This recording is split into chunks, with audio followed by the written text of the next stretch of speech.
Tata, mama, bandeko, mesdames et messieurs, c'est une bien triste image que nous offre aujourd'hui la République du Congo. Un pays frappé de plein fouet par la crise, tantôt financière, tantôt sociale, tantôt politique. Les caisses de l'État vides, une économie exsangue, des citoyens réduits à la misère. Face à ce tableau, il est difficile d'imaginer un avenir serein pour ce pays assis sur une poudrière.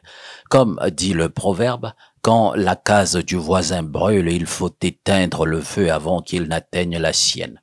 Ici, ce n'est plus qu'une case qui brûle, mais tout un édifice national. Tata, mama, bandeko, mesdames et messieurs, Mathias Ndion et son alliance ARD offrent une alternative claire, courageuse et surtout pacifique pour sortir le Congo de cet état critique. Sa proposition, une transition non conflictuelle et apaisée pour redresser le Congo sans précipiter le pays dans une violence fratricide. Dans un contexte où trop d'avidité finit par brûler les doigts, sa démarche se veut une main tendue à un gouvernement embourbé dans des querelles de clans. Mais en politique, comme dans la vie, tout compromis demande du courage et ce n'est pas toujours la qualité la plus répandue dans les hautes sphères de pouvoir. Tata, mama, bandeko, mesdames et messieurs, les raisons d'accepter la proposition de Mathias Ndion. En effet, ce n'est un secret pour personne. Le Congo vit une crise profonde. Mathias Ndion met l'accent sur deux fronts essentiels pour redresser la situation. D'une part, des mesures urgentes pour rétablir la liquidité de l'État et de l'autre, une série de réformes politiques pour apaiser les tensions sociales et sécuritaires. Sa vision est claire, logique et réaliste. Comme on dit, à situation exceptionnelle, mesure exceptionnelle. Rapatrier les fonds bloqués à l'étranger, restaurer la transparence des recettes pétrolières, lutter contre la corruption généralisée, ces propositions sont d'autant d'injections d'oxygène pour un État en asphyxie. Sur le plan politique, Mathias Ndion plaide pour un dialogue inclusif où toutes les voix pourront se faire entendre. Ils mettent en avant un processus de transition de 2 ans, avec un gouvernement et un conseil national de transition qui veillerait à poser les bases d'un nouveau Congo. La priorité, la paix sociale et la reconstruction de la confiance entre l'État et le peuple. En effet, mieux vaut prévenir que guérir. Un processus de réconciliation pourrait éviter une explosion imminente qui ne profiterait à personne. Tata, mama, bandeko, mesdames et messieurs, pourquoi ce gouvernement pourrait-il refuser une transition? Parce que, si la logique commande l'acceptation de cette feuille de route, la logique politique est parfois bien différente.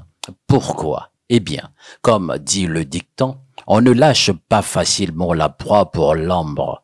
Accepter un processus de transition signifierait pour le gouvernement en place d'abandonner certains privilèges et de renoncer à cette mainmise quasi-hégémonique sur l'État.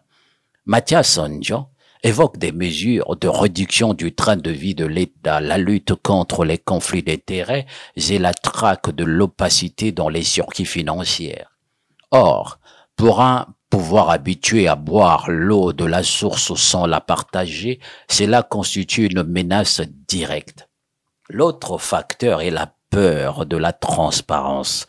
Dans la gouvernance actuelle, les zones d'ombre sont souvent le refuge des élites. Les mesures de l'ARD, contrôle des comptes publics, audit financier et des effectifs sans d'autant de lumière jetée sur les pratiques de détournement et des malversations. Cela explique sans doute pourquoi certains gouvernants pourraient redouter ce qu'ils verraient comme une perte de contrôle.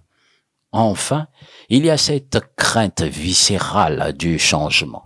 Pour beaucoup de ceux au pouvoir, la stabilité actuelle, bien que précaire, représente encore un confort.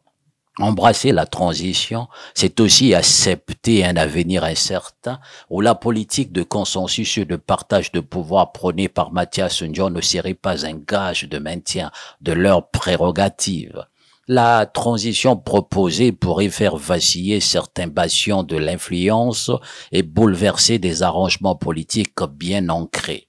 Batata, Bamama, Bandeko, mesdames et messieurs, le refus, un risque pour le pays et pour le pouvoir. Mais soyons clairs, un refus de cette proposition n'est pas sans risque pour le pouvoir lui-même, car quand la mer monte, on ne discute pas avec les vagues.